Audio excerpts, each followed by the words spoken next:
അധ്യായം 28 36 മുതൽ 57 വരെയുള്ള വാക്യങ്ങൾ.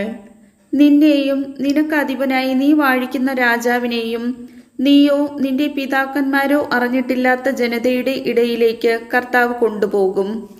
അവിടെ നിങ്ങൾ കല്ലും തടിയും കൊണ്ടുള്ള അന്യദേവന്മാരെ സേവിക്കും. കർത്താവ് നിന്നെ കൊണ്ടെത്തിക്കുന്ന സകല ജനങ്ങളുടെയും ഇടയിൽ നീ ഒരു ബീഭത്സ വസ്തുവായിരിക്കും, പഴഞ്ചൊല്ലിനും പരിഹാസത്തിനും വിഷയവും. നീ വയലിൽ ധാരാളം വിത്ത് വിതയ്ക്കും, പക്ഷേ വെട്ടുകിളികൾ തിന്നൊടുക്കുകയാൽ കുറച്ചു മാത്രമേ കൊയ്യുകയുള്ളൂ. നീ മുന്തിരിത്തോട്ടം നട്ടുവളർത്തുകയും വെട്ടിയൊരുക്കുകയും ചെയ്യും, എന്നാൽ വീഞ്ഞു കുടിക്കുകയോ മുന്തിരിപ്പഴങ്ങൾ ശേഖരിക്കുകയോ ചെയ്യുകയില്ല. പഴങ്ങൾ പുഴു തിന്നു തീർക്കും. നിന്റെ ദേശത്തെല്ലായിടത്തും ഒലിവുമരങ്ങൾ ഉണ്ടായിരിക്കും, എന്നാൽ നീ അവയുടെ തൈലം ലേപനം ചെയ്യുകയില്ല. അവയുടെ കായ്കളെല്ലാം കൊഴിഞ്ഞു പോകും. നിനക്ക് പുത്രന്മാരും പുത്രിമാരും ജനിക്കും, എങ്കിലും അവരെ നിനക്ക് സ്വന്തമായി കിട്ടുകയില്ല. അവർ അന്യനാടുകളിൽ അടിമകളായി തീരും. നിന്റെ വൃക്ഷങ്ങളും വയലിലെ വിളവുകളുമെല്ലാം വെട്ടുകിളികൾ തിന്നു തീർക്കും. നിന്റെ ഇടയിലുള്ള പരദേശി നിന്നേക്കാൾ വളരെ ഉന്നതനായിരിക്കും. നീ തീരെ അധപ്പതിക്കുകയും ചെയ്യും. അവൻ നിനക്ക് കടം തരും, കടം കൊടുക്കാൻ നിനക്ക് കഴിവുണ്ടാകുകയില്ല. അവൻ നിന്റെ അധിപനായിരിക്കും, നീ അധീനനും. നീ നശിക്കുന്നതുവരെ ഈ ശാപങ്ങളെല്ലാം നിന്റെ മേൽ പതിക്കും. ഇവ നിന്നെ വേട്ടയാടി പിടിക്കും. എന്തെന്നാൽ നിന്റെ ദൈവമായ കർത്താവിൻ്റെ വാക്ക് നീ കേട്ടില്ല, അവിടുന്ന് നൽകിയ കൽപ്പനകളും നിയമങ്ങളും പാലിച്ചുമില്ല. ഇവയെല്ലാം നിനക്കും നിന്റെ സന്തതികൾക്കും എന്നേക്കും അടയാളവും അത്ഭുതവുമായിരിക്കും.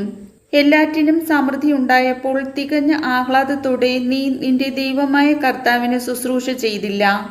അതിനാൽ കർത്താവ് നിനക്കെതിരെ അയക്കുന്ന ശത്രുക്കൾക്ക് വേണ്ടി നീ വിശപ്പും ദാഹവും നഗ്നതയും പരമദാരിദ്ര്യവും സഹിച്ചുകൊണ്ട് വേല ചെയ്യും. നീ നശിക്കുന്നതുവരെ അവിടുന്ന് നിന്റെ കഴുത്തിൽ ഇരുമ്പു നുകം വയ്ക്കും. വിദൂരത്ത് നിന്ന്, ഭൂമിയുടെ അതിർത്തിയിൽ നിന്ന് കർത്താവ് നിനക്കെതിരായി ഒരു ജനതയെ കഴുകന്റെ വേഗത്തിൽ കൊണ്ടുവരും. ആ ജനതയുടെ ഭാഷ നിനക്ക് മനസ്സിലാവുകയില്ല. വൃദ്ധനെ ആദരിക്കുകയോ ബാലനോട് അനുകമ്പ കാണിക്കുകയോ ചെയ്യാത്ത ക്രൂരമുഖമുള്ള ഒരു ജനതയായിരിക്കും അത്. നീ നശിക്കുന്നതുവരെയും നിന്റെ കാലികളെയും വിളവുകളെയും അവർ ഭക്ഷിക്കും.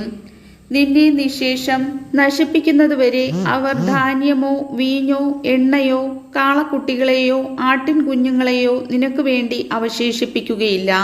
നിന്റെ ദേശത്തെങ്ങും നീ ആശ്രയിച്ചിരുന്ന ഉന്നതങ്ങളും ബലിഷ്ഠങ്ങളുമായ കോട്ടകൾ തകർന്നു വീഴുന്നതുവരെ നിന്റെ പട്ടണങ്ങളിലെല്ലാം അവർ നിന്നെ ഉപരോധിക്കും. നിന്റെ കർത്താവ് നിനക്ക് തന്ന സകല പട്ടണങ്ങളിലും അവർ നിന്നെ ആക്രമിക്കും. ഉപരോധം വഴി ശത്രുക്കൾ നിന്നെ ഞെരുക്കുകയും നീ കഠിനമായ ക്ലേശം അനുഭവിക്കുകയും ചെയ്യുമ്പോൾ നിന്റെ സ്വന്തം ശരീരത്തിൻ്റെ ഫലം, നിന്റെ പുത്രീപുത്രന്മാരുടെ മാംസം നീ ഭക്ഷിക്കും. നിങ്ങളുടെ ഇടയിലെ ഏറ്റവും മൃദുല ഹൃദയനും സുഖലാളിതനുമായ മനുഷ്യൻ പോലും തൻ്റെ സഹോദരനെയും പ്രാണപ്രേയസിനെയും അവശേഷിച്ചിരിക്കുന്ന സ്വന്തം മക്കളെയും വെറുക്കും. അവൻ ഭക്ഷിക്കുന്ന സ്വന്തം മക്കളുടെ മാംസത്തിൽ നിന്ന് അല്പം പോലും അവർക്ക് കൊടുക്കുകയില്ല. എന്തെന്നാൽ നിന്റെ സകല നഗരങ്ങളിലും ശത്രുക്കളുടെ ഉപരോധം മൂലമുണ്ടാകുന്ന കഠിനമായ ക്ലേശത്താൽ അവന് മറ്റു യാതൊന്നും ഭക്ഷിക്കാനുണ്ടാവില്ല.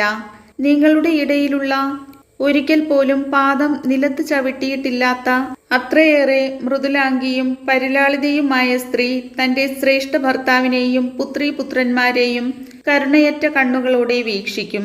തൻ്റെ ഉദരത്തിൽ നിന്ന് പുറത്തു വരുന്ന മാംസം, താൻ പ്രസവിക്കുന്ന ശിശുക്കളെയും അവൾ തനിച്ച് രഹസ്യത്തിൽ ഭക്ഷിക്കും. ശത്രുക്കൾ നിന്റെ പട്ടണങ്ങൾ ഉപരോധിക്കുമ്പോഴത്തെ ക്ഷാമവും ക്ലേശവും അത്ര രൂക്ഷമായിരിക്കും. കർത്താവിൻ്റെ വചനം.